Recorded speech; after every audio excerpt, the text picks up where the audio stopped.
The war had raged for over a decade before Earth even knew it existed. Across distant galaxies, species with fleets larger than continents clashed for dominance, resources, and survival. And in all of it, Earth remained a silent dot in the dark, uninvited and unnoticed. We had our problems, our wars, our politics, our hunger for power.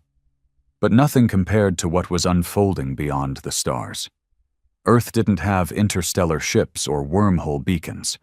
What we had were satellites, debris-filled orbits, and half-broken peace treaties. We were primitive by galactic standards, and we were glad to stay that way. But they came anyway. It wasn't a grand invasion. No declaration, no planet-shaking weaponry. Just a scout ship. Sleek, black, and arrogant. It hovered above the Mojave Desert like a vulture over a dying beast. No one knew where it came from. NORAD scrambled jets, but before they even got close, the ship sent a message. Not in peace, not in curiosity, but in dominance. It broadcasted a single word, translated through our primitive comms. Observe. And then it started hunting. It began with a convoy. Military, no less. Disappeared. Melted down to twisted steel. Then a small town outside Vegas. 47 missing, houses burned black. No explanation. The government locked it down, buried it under media noise. But I knew. I was there. My name is Cole Maddox, former Special Forces, now wasting time with contract security jobs and a daily whiskey hangover. I saw the aftermath in that desert. They pulled me in because of my clearance, gave me a flashlight, and told me to record and report. What I saw wasn't just slaughter. It was testing, like we were rats in a maze. The bodies weren't torn apart by explosives or bullets. They were dissected, surgically removed limbs, brains missing, some still twitching. I puked behind a Humvee and kept my mouth shut. But inside, something cracked. The government tried talking to the ship, sent a message through every satellite, every frequency. We are not involved in your war. We wish for peace.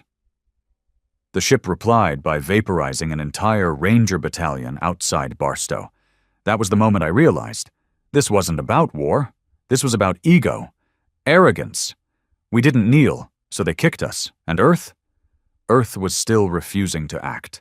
Debating in underground bunkers while more people disappeared. Scientists tried reverse engineering what tech they could. Politicians stalled.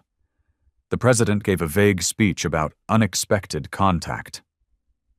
I couldn't sleep. Faces haunted me. The woman whose chest was opened like a cadaver. The kid's arm fused with his own iPad. The smell of it all. And the worst part? Knowing they'd get away with it. That the rest of the galaxy probably didn't care. We were nothing to them. But that was their mistake, because humans, we have a limit. You push long enough, and we don't just push back. We burn your empire down, and they chose the wrong enemy. The days that followed were a slow descent into chaos. Silent, controlled, and absolutely intentional. The alien vessel, still unidentified, didn't move from its hovering position over Mojave. It didn't need to. Every few nights it would descend, quiet as fog, take what it wanted, and disappear before our best pilots even caught radar echoes. Each time, it left a mess that screamed more of warning than warfare. Families gone, entire mobile units wiped clean, buildings with their walls peeled like fruit. And yet, Washington hesitated. They still called it an incident, not an attack. But not all of us were content to wait for signatures and clearance. Some of us had seen enough. Some of us remembered the days when waiting got people killed. They called us washed up, mercenaries, veterans too broken for real duty. But we had something these suits didn't. Clarity. We knew what needed to be done. It started in a garage. A literal goddamn garage in Albuquerque, New Mexico. A former CIA spook named Lancer, real name unknown, and that's how he liked it, gathered a few of us, old friends from wars that never made the news. I brought my contact in experimental weaponry, a twitchy genius named Grant, who once built a drone swarm that could strip the flesh off a cow in under a minute. Our mission was unofficial, off the books, a whisper among shadows. Find out what this ship was doing. Learn its weaknesses. Hit it hard and fast. We weren't going to win a war. We were going to send a message. The first recon mission was suicide. Plain and simple. But I volunteered. I had to. Something about standing idle while that thing hovered over our soil made my blood boil. I wanted it to know we weren't prey. We used a jerry-rigged stealth chopper coated with homemade EM-disrupting nanofilm, something Grant cooked up in his shed. It wasn't perfect, but it would buy us a few minutes before the ship's sensors picked us up. The moment we lifted off, I felt something I hadn't felt in years: purpose, rage wrapped in discipline. We flew low, under radar, crossing the desert in silence. As we approached, the ship came into view, massive and quiet, like a city-sized spider suspended in the air. There were no lights, no markings, just a smooth, reflective surface and a humming resonance that made your teeth itch. I landed a mile out and continued on foot, crawling over rocks, clutching a modified EM disruptor pack. I didn't plan to destroy the thing, yet. I wanted data, weak spots, anything. What I found wasn't what I expected. Beneath the ship, a hatch was open, not gaping or careless, but open, like it wanted me to come in. So I did. I entered the belly of the alien beast with nothing but a sidearm, a knife, and a bone-deep need for answers. The interior was blinding. White light, seamless walls, air that smelled sterile and wrong. And then I saw them. Humans, alive, suspended in glass chambers like trophies, eyes moving, mouths open, some banging silently on the walls, dozens of them. Soldiers, civilians, children. My throat locked. My heart pounded so loud I thought it would alert the ship. I placed the EM disruptor near the console and backed away. Then something moved. It was the size of a human, maybe taller, but its body bent in impossible ways. Its skin shimmered like oil on water. No mouth, no eyes, just a vertical slit down the face that opened when it sensed me. It didn't attack. It studied me. I raised my gun. It didn't flinch. And then it spoke, not in sound, but directly into my mind, a raw, guttural voice that made me stagger. Not yours, not war, observation, response to resistance. I gritted my teeth. You took innocent people. Non-combatants tested, potential assessed, Earth response insufficient. That was all I needed. I hit the detonator. The explosion was small by design, but enough to fry local systems. Lights flickered. The chambers cracked. Alarms, if that's what they were, echoed in waves of vibrating air. I ran. I didn't make it far before the ship reacted. A blast of kinetic energy hit the ground behind me, launching sand and rock into the air. But I was already rolling behind a dune, bleeding, deafened, but alive. I made it back to the chopper with half my ribs bruised and Grant screaming in my earpiece. Whatever you did, it worked! It's retreating, rising fast! The ship ascended, now visibly unstable.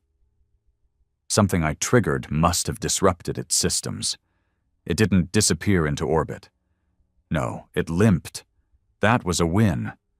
A small one. By the time I was debriefed back at the compound, the video had gone viral. Someone on our side leaked drone footage. The world saw the ship stagger. They saw the alien tech. They saw the abducted civilians. And suddenly, the game changed. Earth couldn't stay neutral anymore. The United Nations held an emergency assembly. For the first time in history, all the bickering, useless noise fell silent. We had a common enemy now. They called it the Dominion, an empire that spanned multiple systems, known for testing new planets the way a butcher tests meat. Earth, it seemed, was their latest curiosity. But now they knew we could bleed them. And Earth? Earth decided it was time to make them fear us. Funding poured into black projects overnight. DARPA, NATO, even the Chinese and Russians opened their vaults. Old Cold War enemies shook hands over schematics. Hackers were given clearances. Convicts were conscripted. Every genius with a grudge was handed a lab. And men like me, we were given command. I led the first sanctioned strike team under Project Goliath, Earth's response program.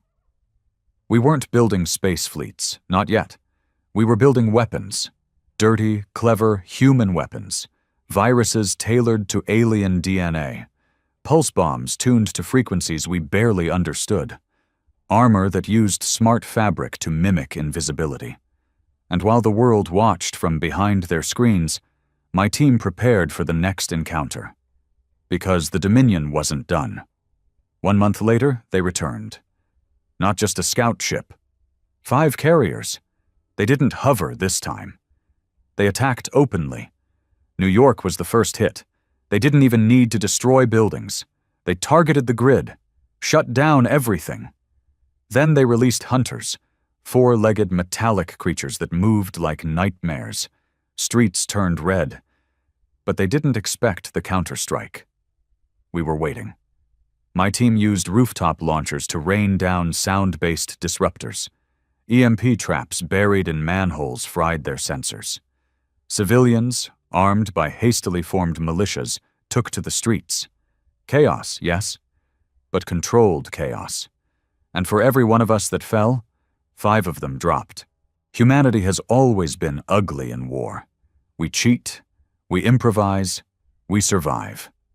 By the end of day 3, 2 of their ships were down. One crashed into the Atlantic, still burning. Another exploded mid-air when one of Grant's virus payload drones slipped through a shield crack. But the cost was high. Over 100,000 dead. I stood in the rubble of Times Square, face smeared with ash and blood, and realized we were in the war now, like it or not. But more than that, we weren't alone anymore. The galaxy had watched us bleed and do nothing. Now they were watching us fight. And somewhere out there, the Dominion would be wondering how their simple observation mission had turned into a planetary insurgency. They should have left us alone. But they chose the wrong species to provoke. They wanted to test our potential. Fine. Let's show them what happens when Earth stops being polite and starts getting dangerous. The fires in New York still hadn't gone out when the real planning began. The world had changed. Overnight, the Dominion didn't just wake a sleeping planet, they poked a nest of wolves. For years we fought among ourselves, warring over lines on a map and ideologies that meant nothing in the vast stretch of the universe. Now none of that mattered. The enemy was clear, and I was going to make sure they bled for what they did. Project Goliath moved into Phase 2. Retaliation. It wasn't a question of if anymore, it was how soon.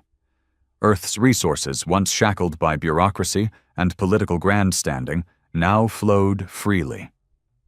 The military-industrial complex didn't need permission. It had a mandate from a wounded world. We built a fleet, crude by galactic standards, but terrifying by ours. We weren't trying to match the Dominion ship for ship.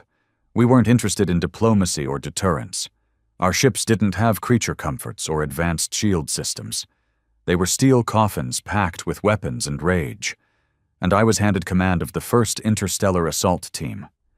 30 men and women, hand-picked. No uniforms, no ranks, just killers, specialists, outcasts, and the kind of warriors who didn't ask why, only when. We called ourselves the Hounds. Our target was a Dominion forward outpost located on a moon in the Karzul system. Intel came from intercepted signals and some quiet whispers from a Black Ops lab that managed to crack alien language in record time. The outpost was a logistics hub, not heavily defended but critical. If we could take it out, it would cripple their ability to operate in our sector.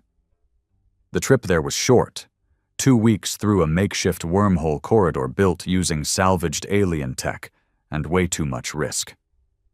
The ship barely held together. Every hour, something sparked or rattled, and we took turns betting which part would fail first.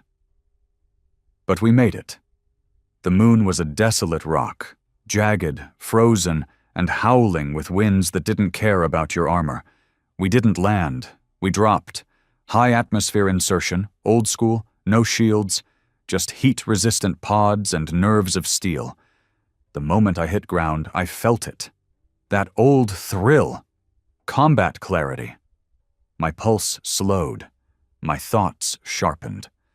The hounds regrouped within minutes, moving like shadows across the ice. The Dominion never expected an attack on their own turf. That was their mistake.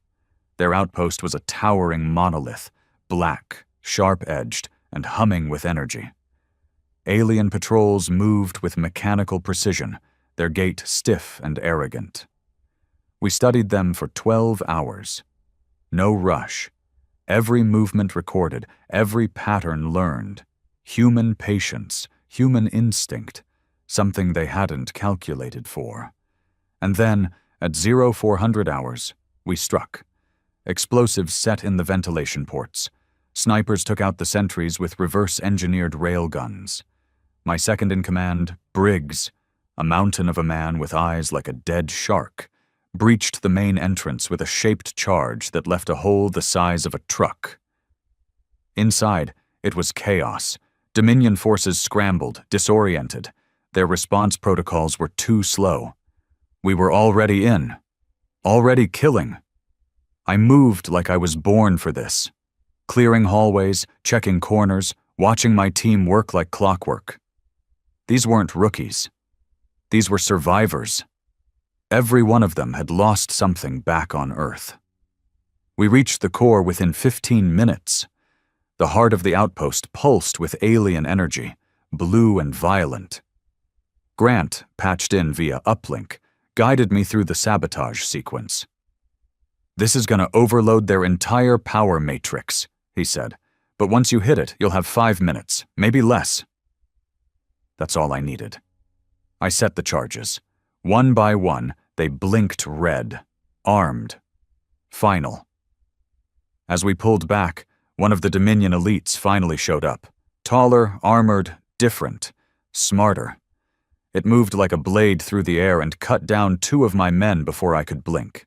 I faced it head on. We didn't exchange words. No taunts, no speeches, just fury. It fought like nothing I'd ever seen. Adaptive, brutal. But I had one advantage it didn't. I wanted to die if it meant killing it. That's a mindset aliens never understand. I took its head off with a high-velocity burst from a repurposed energy rifle and didn't stop firing until there was nothing left but twitching limbs. We escaped through the secondary tunnel system just as the outpost exploded. The shockwave threw us to the ground, but we got up laughing. We had done it. The Dominion bled on its own soil, and now it knew we weren't going to play defense anymore. When we returned, Earth treated us like heroes, but we didn't feel like heroes. We felt like men with blood still on our hands and ghosts on our backs. I didn't celebrate. I didn't speak at press conferences or pose for photos. I went to the base hospital and sat with Briggs, who lost half his face and still killed more than any of us. He grinned through the pain. "We ain't supposed to win, Cole," he said. "But damned if we don't keep trying." I nodded. He was right. And the best part? The universe was watching now. Not just the Dominion, other species. Silent observers who once saw Earth as a primitive speck were now looking at us differently. A few made contact, cautious, encrypted, indirect. They offered alliances. And while the politicians debated the long-term implications, the rest of us focused on one thing: the next target. The Dominion hadn't even begun to understand what they unleashed. They thought humanity would cower, would kneel. But they forgot what happens when cornered animals bite back. We weren't trying to be conquerors. We were trying to make sure no human child would ever wake up screaming under alien lights again. And if that meant burning half the galaxy down, so be it. After the Karzul strike, the Dominion fell silent. For a week, there were no retaliatory attacks, no threats, no surveillance drones above our atmosphere. Nothing. But silence in war isn't peace. It's preparation. We all knew it. While the media screamed about Earth's first great victory, I sat in the debriefing room, staring at the holomap, watching red dots scatter across the stars. Those weren't friendly signals. Those were Dominion fleets regrouping, shifting tactics, maybe even deciding how much of a threat we really were. But there was something else, something we hadn't expected. Other species started to make contact. Not open broadcasts, not diplomatic envoys, no fanfare or peace songs, just encrypted transmissions routed through backdoor Earth satellites, intercepted by the Black Ops guys running Project Goliath. They called themselves observers, collectors, seers, neutral names to avoid suspicion. I got pulled into a meeting at Site 14, buried beneath the Norwegian mountains. Cold air, steel walls, and nothing but classified silence. Lancer was already there. The old ghost looked worse than ever, pale and coughing, but his mind was still lethal. "You've drawn eyes," he rasped, flicking the holotable. "Some are curious, some not so much." "What do they want?" I asked. He didn't answer. Instead, he turned on the audio of one transmission. The voice wasn't human. Too clear, too smooth, like it was grown in a lab. "Human war prince, we witnessed your fire on Karzul. The Dominion bleeds. This interests us. Contact requested. Neutral ground." The term war prince pissed me off, but it also told me something. They didn't understand us. They still thought we operated like empires, like savages crowned in blood. Maybe they weren't so wrong. The message came from a species called the Ithek, semi-organic, long-lived beings that survived by trading secrets.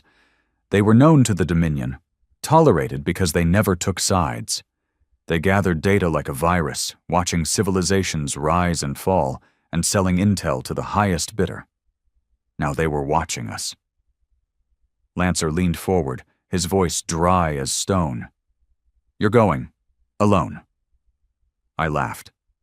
"You serious?" "They won't talk to suits. They want blood on the hands, not medals on the chest. That's you."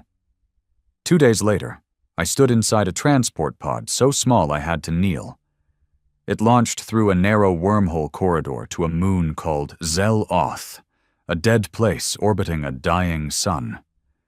The Ithek ship waited for me on the surface. It didn't look like a ship, more like a cyst, pulsing gently, almost alive. As I approached, it opened like a wound. Inside, it was warm. Too warm. I couldn't see the walls, just shifting light like breathing skin. No weapons, no guards, just a voice. "We see you, Cole Maddox." I froze.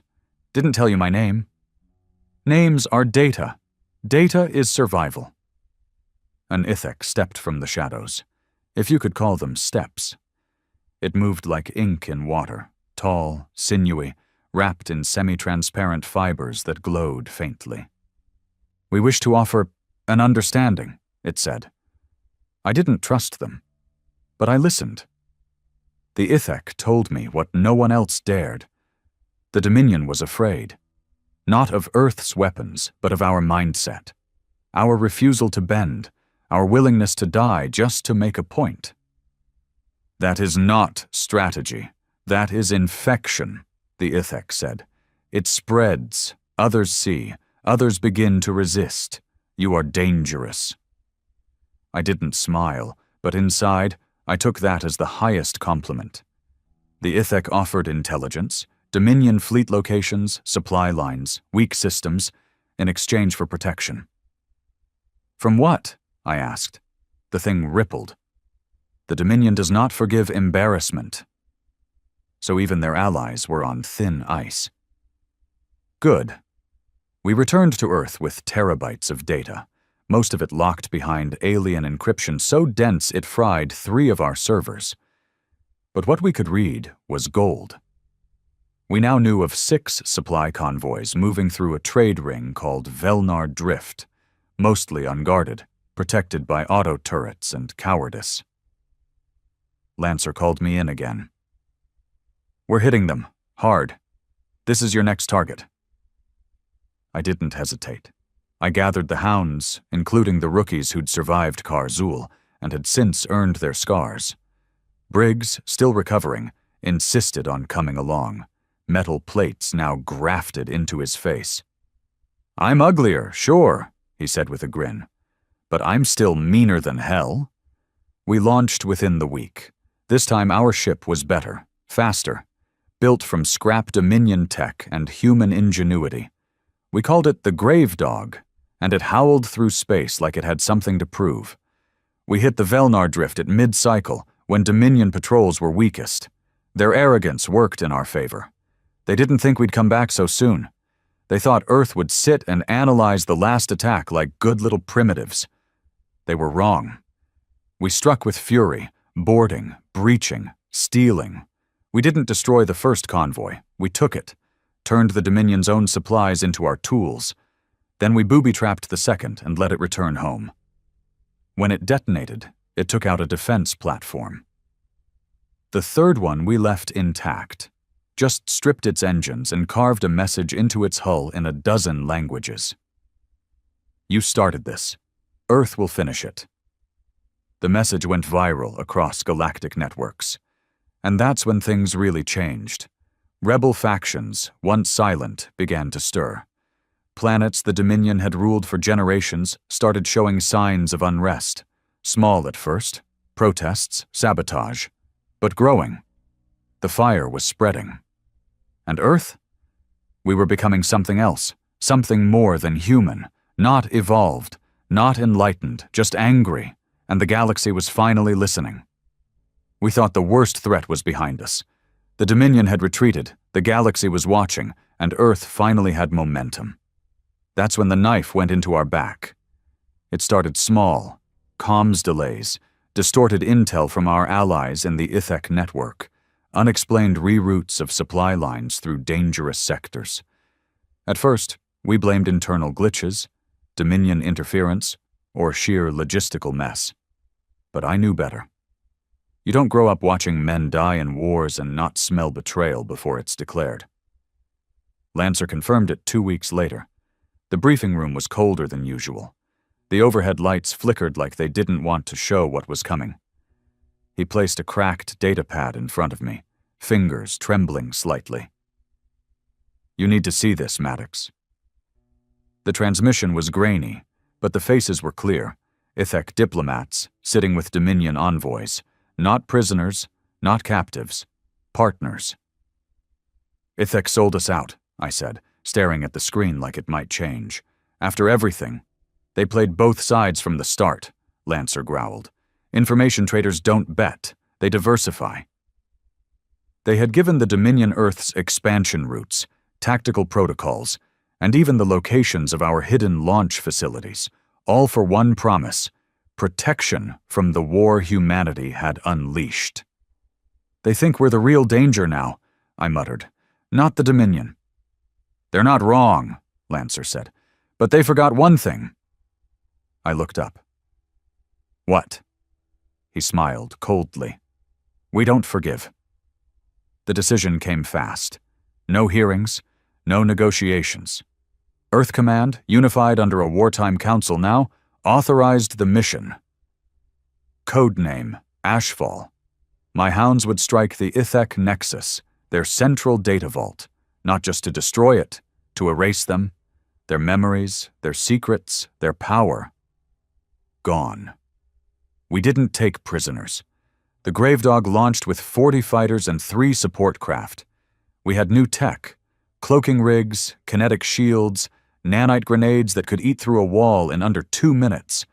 Earth had evolved again, and we didn't care about the rules of alien war. The Ithek Nexus orbited a pulsar near the Dren line. It wasn't a fortress. Why would it be? The Ithek believed their neutrality was protection enough. That was their first mistake. We dropped in fast and hard, bypassing their outer security with a Dominion access code they had given us 2 months ago. Sweet irony, the interior was pulsing with data threads, glowing nerves stretching through the station. Dozens of Ithek watched us descend, blinking with their oversized eyes. Some tried to speak. I shot the first one through the throat. "This is retaliation," I said over the loudspeakers. "Earth speaks only once." We tore through them. They didn't fight. They pleaded, offered new deals, begged to explain. But we weren't diplomats anymore. The data vault was located deep in the station's spine, protected by a biometric key embedded in a high-tier Ithek leader. I dragged him by the collar, his translucent skin flickering with fear. "Your species knew what we were," I told him. "You just thought we'd be someone else's problem." "Ithek survive by knowing," he cried, "not killing." "You should have stayed out of it," I said, and pressed his hand to the scanner. The vault opened. Inside, data pulses blinked like stars. Centuries of secrets, blackmail, military positions, bribes, double deals. It was the nervous system of an entire galactic shadow network. Grant's virus did the rest. 10 seconds after upload, the files began melting, code collapsing like wet ash. We left before the station could scream. By the time Dominion patrols arrived, there was nothing left but drifting wreckage and a black box repeating one phrase in human tongue. "Earth remembers." But betrayal never ends clean. 3 days after the mission, we lost contact with the Arctic Forward Command. Gone. Not attacked, taken. Surveillance footage showed cloaked figures breaching the facility, using weapons that bent light and burned cold. Not Dominion, not Ithek. Something new. A third faction. They hadn't taken sides before. They hadn't appeared on any radar. We didn't even have a name. Until now. The footage ended with a voice, calm and inhuman. "Earth has passed the test. We now come to measure your limit." I looked at Lancer across the table. He didn't blink, didn't breathe. "Another enemy?" I asked. "No," he said, voice raw. "Something worse." I had faced war before. I had seen friends blown to ash, watched enemies drown in their own blood, stared into the empty eyes of civilians caught in crossfire. But nothing, not the Dominion, not the traitor Ithek, not even the burning skies of Karzul, felt like this. This was different. This was quiet, the kind of silence that presses on your chest before a storm hits, the unnatural stillness that screams louder than explosions. We still didn't know who they were. All we had was a name, decrypted from the transmission left on the scorched remains of the Arctic Forward Command. The Harrow. Not a race, not a government, a presence. The footage from the Arctic site was grainy, almost corrupted by design. But you could see them, silhouettes like humans, only stretched, cloaked in layers of bending light. They didn't walk so much as drift. Their weapons weren't visible. They didn't need them. One man dissolved just by being near them. We pulled everything we could from the site. Nothing was left of the garrison. No survivors, no bodies, no blood. Just one last message carved into the floor by someone, maybe the last man standing. They are not here to fight. They are here to decide. I gathered the hounds again. By now we were legends. Ghosts, the kind of team alien mothers used to scare their spawn into obedience. And that suited me just fine. I didn't care about reputation. I cared about answers.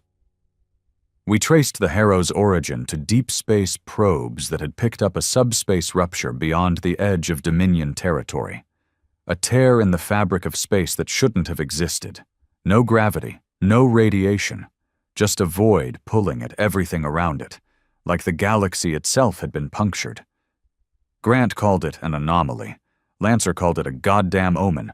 I called it a lead. We launched from the old Kodiak base in Siberia. Our ship, once the grave dog, had been rebuilt again, sleeker, angrier, armed with weapons even we didn't understand. Some of it was based on stolen Dominion tech. Some of it came from reverse-engineered Harrow debris, what little we had from that Arctic mess. We called the new ship the Wound. Fitting, really. It didn't take long to reach the breach. It hung in space like a mouth frozen mid-scream, a jagged spiral of darkness rimmed with whispering light. As we approached, every sensor went dead. Our HUDs flickered. Comms scrambled. One of the rookies puked in his helmet from the pressure before we even crossed the edge. And then, we were inside. But not in space. Not really. The stars were wrong. The gravity felt inverted.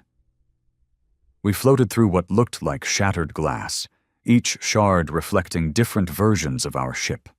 Some whole, some destroyed.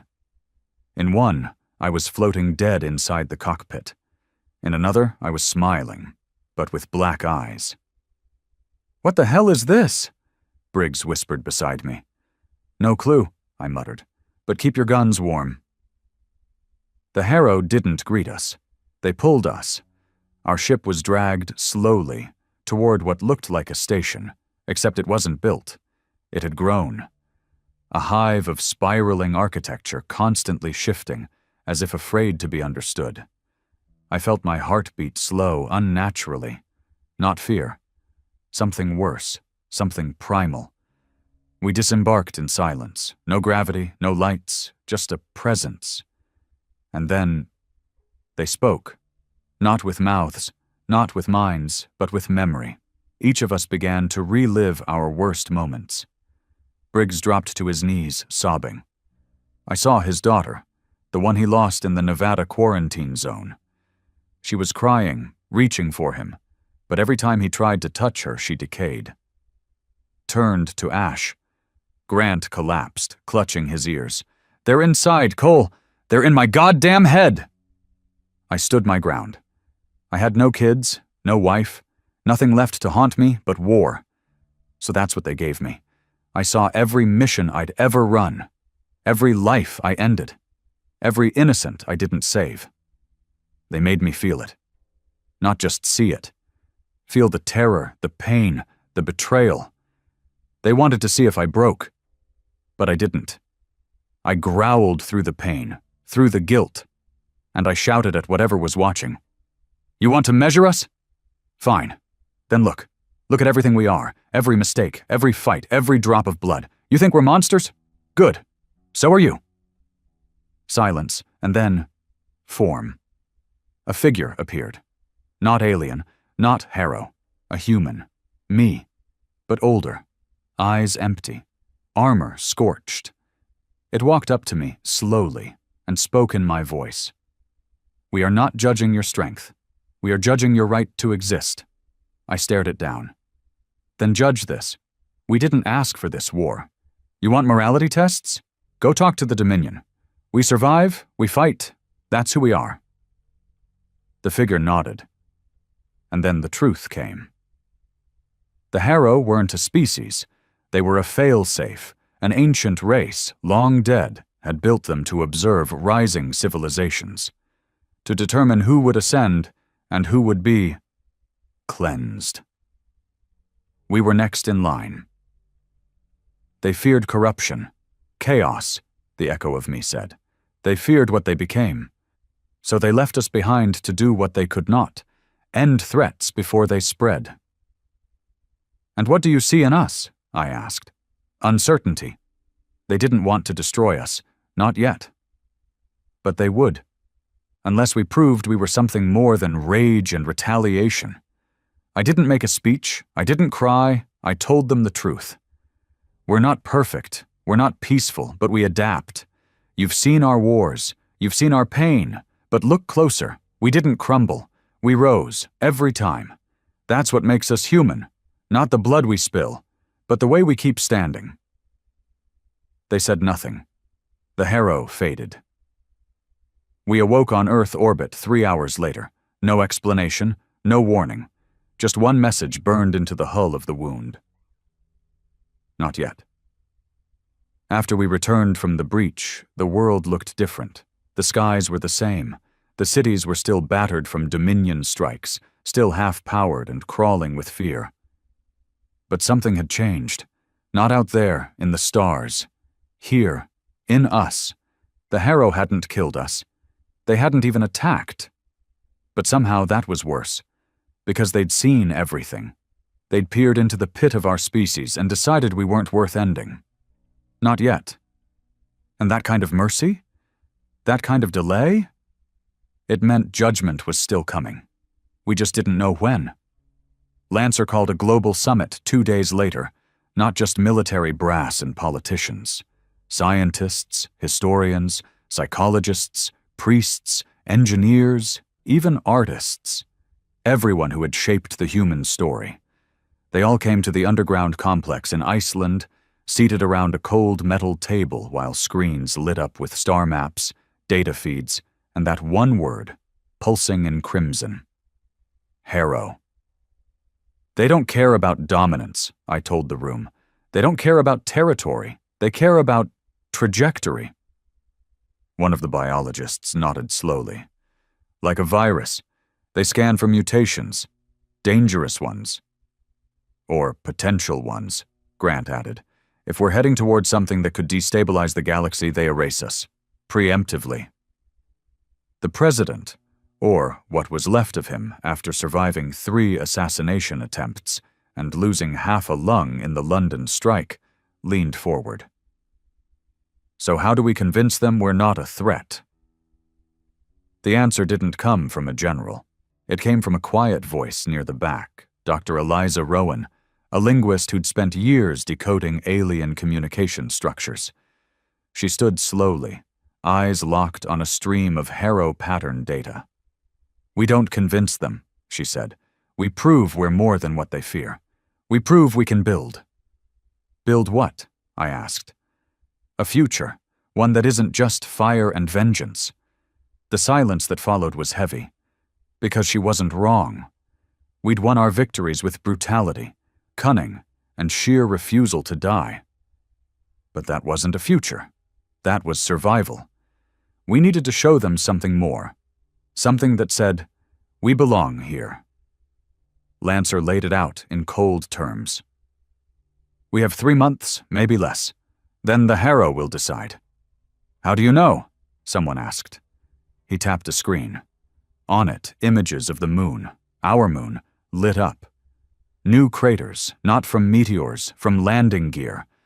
Harrow probes were already watching. They weren't waiting to be impressed. They were collecting evidence.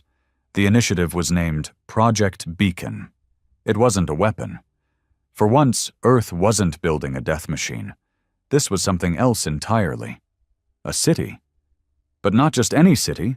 Not another concrete jungle or technological marvel made to flex muscle. This would be a collaboration. Human minds, alien materials, from Dominion tech we had reverse engineered, and a focus not on dominance, but unity. It would float. Literally, a massive orbital habitat tethered to Earth's gravitational edge, visible from the surface.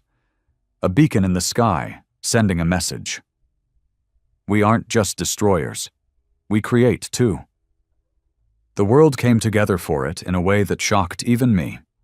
Countries that couldn't stand each other during peacetime now traded engineers, shared resources, pooled satellites. Even the civilian population pitched in. Builders, artists, coders, welders. For the first time in generations, Earth wasn't just fighting a war. We were building a legacy, and I was put in charge of protecting it. Because not everyone believed we should be making peace. Resistance came fast, from within. Groups calling themselves the Red Veil, Purists, and Old World Faith all rose up in fury. To them, the Harrow weren't judges. They were invaders. And Project Beacon wasn't a symbol of hope. It was surrender. These things came to measure us, one Red Veil manifesto read. Let them choke on the blood we've spilled, not the handouts we offer. Briggs and I were tasked with dismantling the worst of them. Urban firefights in burned-out cities, shipyard bomb threats, underground cells loaded with suicide drones. We handled it, quietly, without glory. But every time I looked at Beacon rising in orbit, glowing brighter each night, I felt something strange in my chest. Not pride, not relief, something closer to fear. Because what if the Harrow didn't care? What if no matter what we built, how we unified, how we struggled to evolve, they'd already made up their minds? I voiced that to Rowan one night, while watching a live feed of Beacon's inner dome being installed. She sipped her tea without looking away. "They haven't," she said. "If they had, we'd be gone." I frowned. "Then why keep watching?" "Because maybe—" She paused. "Maybe they're not measuring us against perfection. Maybe they're just trying to see if we can change." I didn't respond. Not then. But I thought about it. A lot. 2 weeks before Beacon's completion, the Harrow finally acted again. A ship. One. Silent, black as the void, drifting down into Earth's upper orbit like a drop of oil into clear water. No weapons, no signals, but we all knew what it was. Judgment.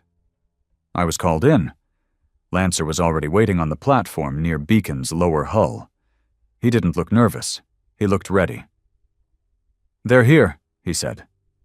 I nodded. "You want me to lead?" "Number I want you to witness." The Harrow ship opened, not with engines or hatches, but like fabric being torn. From it came 5 figures, not humanoid, not organic, shapes that bent light and memory. I couldn't even look at them directly without feeling a sharp stab behind my eyes. Rowan stepped forward. No weapons, no speech, just a gift. A small crystalline orb containing Beacon's entire build data, architecture, philosophy, art, even conversations between engineers. Not just what we'd made, but why we made it. She placed it on the platform floor and stepped back. The Harrow examined it. No words. Then one turned to me. The voice came again, not in sound, but in memory. "Do you understand what you've built?" I swallowed. "A chance." "For who?" I didn't blink. "For all of us." There was a pause. Then the Harrow stepped back into their ship and vanished. No message, no verdict, just absence. That was 3 days ago. Beacon is online now, orbiting high, broadcasting human music, mathematics, poetry, and engineering in every known galactic frequency. A city in the sky, but Earth still waits. Because silence isn't safety, and judgment isn't over. It never was. The world waited. 3 days of silence since the Harrow vanished. No message, no signal, not even a flicker of subspace distortion. Just that single encounter. Brief, chilling, and undecipherable. The orbital city beacon now shimmered above the Earth like a silent guardian.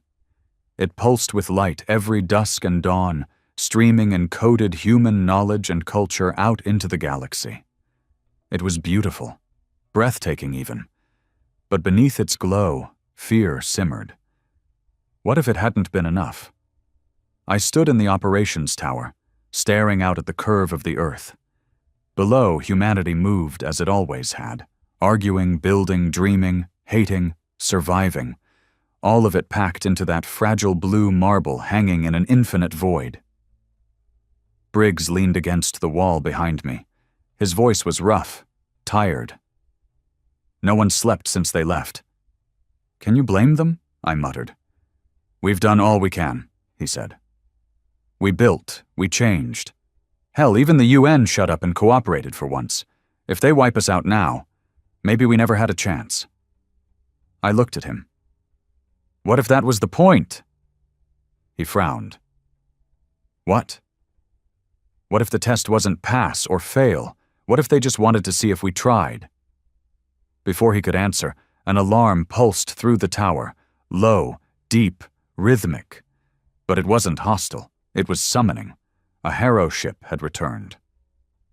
This one was different, larger, impossibly so. It didn't hover or glide. It arrived like a thought made real, and its presence bent the atmosphere around it. No weapons, no escorts, just one objective. Lancer called me personally. "They want you, Maddox." I didn't ask how he knew. I suited up. The shuttle ride to the Harrow vessel was shorter than expected. Too short. Time seemed different inside their presence, as if it bent to their will. The shuttle docked, not with force, but with acceptance.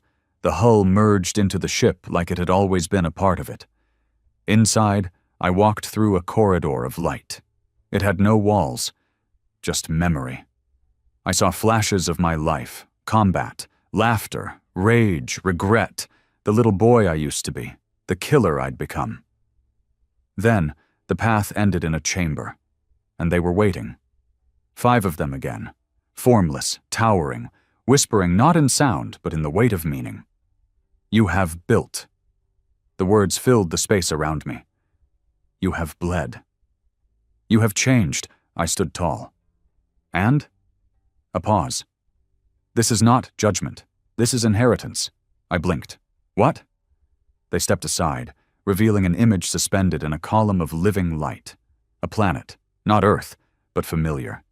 It spun slowly, cradled by twin suns, lush, wild, covered in blue and green and gold. "This was ours," they said. "Long ago." I stared, heart pounding. "You want us to settle it?" "We want you to take our place." Silence. I wasn't ready for that. Not domination, not annihilation, succession.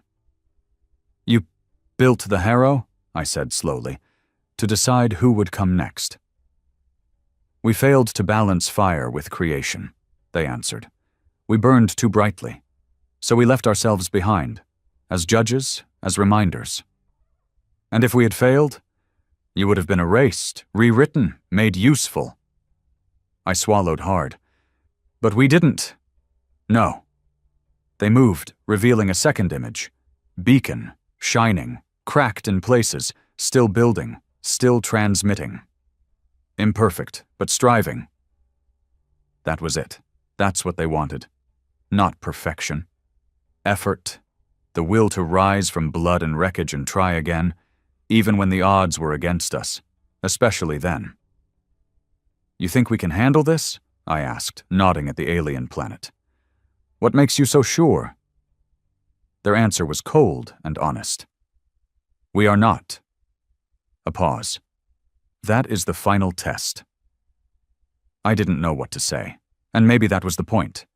This wasn't a moment for speeches. No heroism, no medals, just choice. They faded, one by one, into light, and with them the ship itself dissolved. No thrusters, no movement, just gone. I was back in the shuttle, alone. 3 weeks later, Earth received new coordinates, not from a human source, but from deep subspace. The Harrow planet, charts updated, probes launched, and every nation on Earth, for once, came to a single agreement. We weren't invading. We were inheriting. A delegation formed, scientists, builders, soldiers. I led the first team, not to claim, but to learn, to plant something, maybe a city, maybe a garden, maybe a new beginning. We called the world resonance, not because it answered back, but because it remembered. Humanity isn't perfect. We never were. We lie, we rage, we kill when afraid, and build only when desperate. But when the stars looked down and asked who we were, we stood tall, and we answered with blood, with fire, and finally with hope. Not for peace, but for continuance. That was the test all along, and we passed it. Barely. They say history is written by the victors, but what they never say, what no one tells you, is that the victors don't always feel like winners. Not really. Years passed. Beacon remained in orbit, pulsing brighter than ever, now a nexus for science, diplomacy, and reflection. No longer a symbol of desperation, now a monument to survival. A reminder that Earth had been tested and had not only endured, it had been chosen. But not all wounds heal clean. The Harrow were gone. Erased, dissolved, or perhaps simply returned to the deep galactic silence they once emerged from. No trace of them remained, except for a planet, Resonance, now marked on every star map in every major system. It became the heart of a new age. Settlers arrived in waves, not just soldiers and leaders, but thinkers, wanderers, the disillusioned and the hopeful. People seeking something Earth no longer gave, a beginning. We didn't colonize it like conquerors. We grew into it, and it grew into us. The cities were strange, part alien, part human, all tentative, as if even the buildings were still unsure whether we belonged. But life flourished there. Children were born under twin suns. Crops from Earth adapted. New species were discovered. It wasn't perfect, but it was ours. And I stayed out of it for a while. Cole Maddox, Warhound, Relic. Whatever they called me now, I didn't care. I never wanted medals. I never wanted history books. I just wanted quiet. And after all we'd done, all we'd lost, I had earned at least that much. But peace never lasts forever. Not in full. Briggs visited once every year. Half his face was still a scarred mess, and he wore it like armor. He was helping run the Peace Guard, Earth's interstellar peacekeeping force, built to prevent the kind of ignorance that nearly got us wiped out. We drank whiskey on my porch on Old Mars Outpost 3, where I'd built a small home in the dust. Quiet enough to forget the galaxy. Loud enough to remember who I was. "You ever think about them?" he asked one night. "The Harrow." "Yeah." I nodded. "Every day." "What do you think they're doing now?" I stared at the red horizon. Watching. Because that's the truth no one wanted to say out loud. The test never really ends. The Harrow may be gone, but their creators? The ones who built them? Maybe they were still out there, sleeping in the void, waiting for our next move. Earth had passed one trial. That didn't mean we were safe forever. But we were no longer alone either. Alien species who once feared us began to reach out. Carefully. Some offering trade. Some offering warning. A few, timidly, asking for help. They had seen what we did to the Dominion, what we survived from the Harrow. And for the first time in the galaxy's long, bloody history, humanity was no longer at the bottom. We were a variable, unpredictable, dangerous, essential. In time, schools taught what happened like it was a story. Children learned about Beacon. They learned about the breach. They memorized the day Earth was judged and found worthy, not for its kindness, not for its intellect, but for its effort, its refusal to give up. But what they didn't teach, what they couldn't, was what it felt like. The smell of burning steel over New York, the sound of alien weapons ripping through human bone, the terror of facing something you couldn't fight, and standing anyway. They could teach the facts, but not the fear. That belonged to men like me, and it always would. Years later, I stood on Resonance for the first time. The air was different, fuller. The gravity was softer, like the planet welcomed us. The skies were always orange at dusk, turning deep purple when the moons rose. A boy approached me, maybe 10 years old, messy hair, stubborn grin. "You really fought the Harrow?" he asked. I nodded. "Were you scared?" I kneeled beside him. "I was terrified." "But you didn't run." "No," I said. "I didn't." He smiled, then ran off to chase his friends under a sky Earth never gave him. And in that moment, I understood. The Harrow didn't want to see us perfect. They wanted to see us try, and that child, he was the answer. So here's the truth, written now in quiet, not for glory, not for fame, just so someone remembers. Earth was tested. Humanity was measured. We were found dangerous, flawed, unfinished, but worthy. Because when the stars asked who we were, we answered not with silence, but with beacon fire. And in the darkness between galaxies, something very old listened. And for now, it let us be.